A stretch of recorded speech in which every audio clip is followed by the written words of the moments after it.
कल्पना कीजिए, आपने पूरी जिंदगी धर्म के लिए युद्ध लड़ा हो, सत्य का साथ दिया हो, अपनों को खोया हो और अच्छे से अपना राजपाट संभाला हो।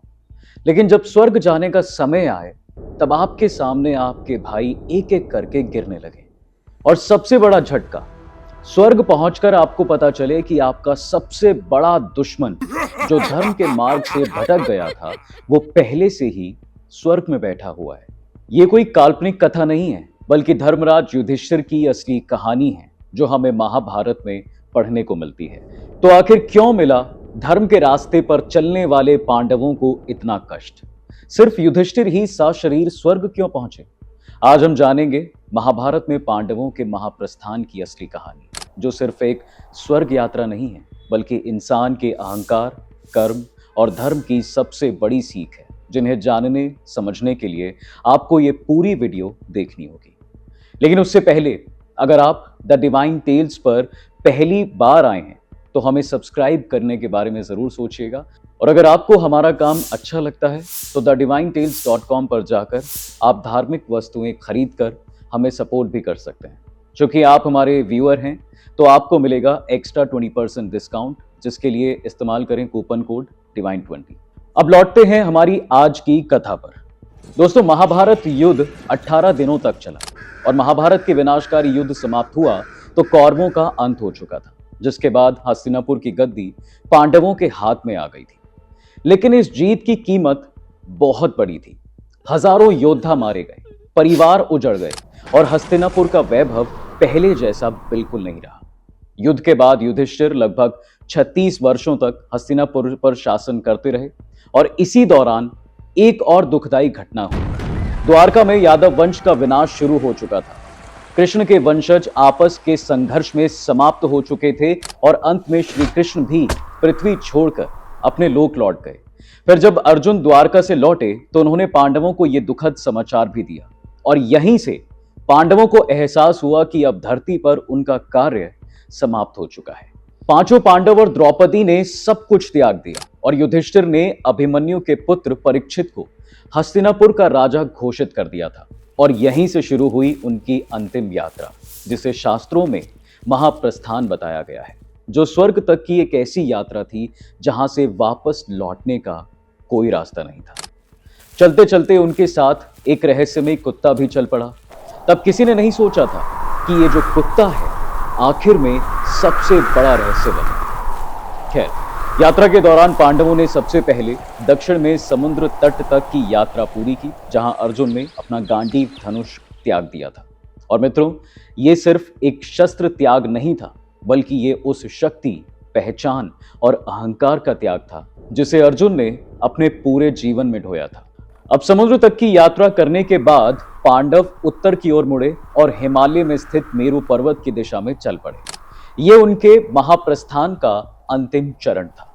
हिमालय की कठिन यात्रा के दौरान अचानक द्रौपदी लड़खड़ा कर वहीं पर गिर पड़ी। भीम ये देखकर हैरान रह गए कि उसे किसी ने नहीं उठाया। तब उन्होंने युधिष्ठिर से पूछा कि द्रौपदी का ये हाल क्यों हो रहा है, इसने कौन सा पाप किया है? युधिष्ठिर ने बिना पीछे मुड़े जवाब दिया, द्रौपदी पांचों पतियों में से अर्जुन को सबसे ज्यादा प्रेम करती थी। उसके मन में पक्षपात था, इसलिए उसे ये सजा मिल रही है। द्रौपदी ने वहीं रास्ते में अपना दम तोड़ दिया और पांडव आगे बढ़ते रहे। अब मित्रों, सुनने में ये थोड़ा कठोर लग सकता है, लेकिन महाभारत का संदेश साफ था कि धर्म सिर्फ अच्छे कर्म नहीं, बल्कि निष्पक्षता भी मांगता है। पांडवों को चलते चलते कई दिन हो गए थे कि अचानक सहदेव थकान और भूख से त्रस्त होकर नीचे गिर पड़े। भीम के पूछने पर युधिष्ठिर ने बताया कि उसे अपनी बुद्धि पर बहुत घमंड था। वो खुद को सबसे ज्यादा ज्ञानी समझता था। फिर थोड़ी देर बाद नकुल भी वहां गिर गया, कारण उसे अपनी सुंदरता पर बहुत अभिमान था। महाभारत यहां एक गहरी बात भी बताती है कि चाहे ज्ञान हो या सुंदरता, अहंकार अंत में पतन का कारण बनता ही है।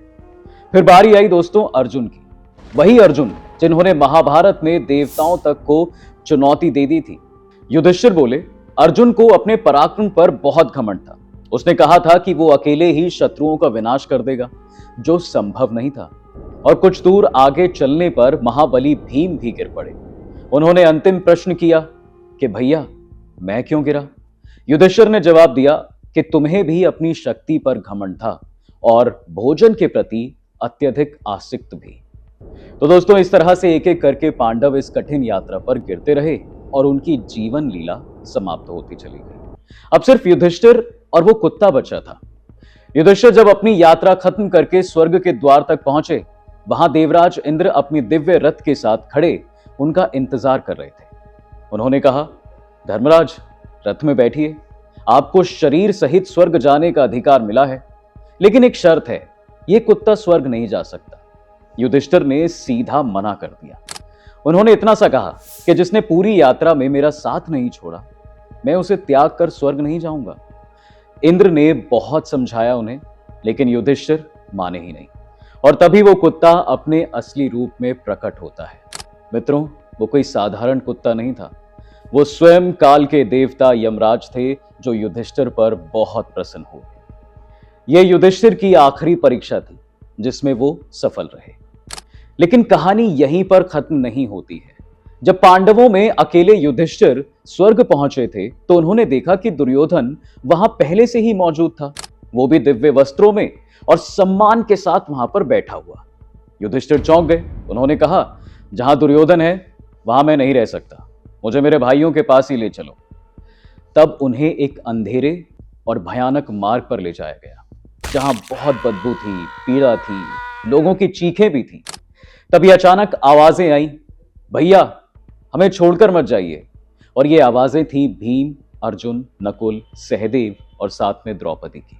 युधिष्ठिर ने तुरंत फैसला किया, अगर मेरे अपने यहां हैं तो मैं भी यहीं रहूंगा। और तभी पूरा दृश्य बदल गया। इंद्र प्रकट हुए, जिन्होंने बताया कि यह अंतिम यात्रा एक परीक्षा थी। युधिष्ठिर को कुछ समय के लिए नर्क का अनुभव भी इसलिए कराया गया था, क्योंकि द्रोणाचार्य के वध के समय उन्होंने अश्वत्थामा मारा गया वाला अर्ध सत्य जो बोला था। और इसके बाद युधिष्ठिर ने दिव्य रूप धारण किया दोस्तों, और अंत में सभी पांडव और द्रौपदी सहित स्वर्ग में प्रवेश किया। इसलिए मित्रों, महाभारत की यह कहानी सिर्फ एक यात्रा वृतांत नहीं है। यह कहानी हमें बताती है कि अहंकार चाहे कितना भी छोटा क्यों ना हो, उसका परिणाम हमें जरूर मिलता है। और शायद इसी वजह से पांचों में से सिर्फ युधिष्ठिर ही सशरीर स्वर्ग पहुंच सके, क्योंकि उन्होंने अंत तक धर्म, करुणा और वफादारी का साथ नहीं छोड़ा। तो मित्रों, उम्मीद है कि आपको आज की इस वीडियो में कई प्रश्नों के उत्तर मिल चुके होंगे। प्रस्तुति कैसी लगी कमेंट्स में लिखकर हमें जरूर बताइएगा। और ऐसी और भी वीडियोस के लिए द डिवाइन टेल्स देखते रहें। आप सभी का बहुत बहुत धन्यवाद।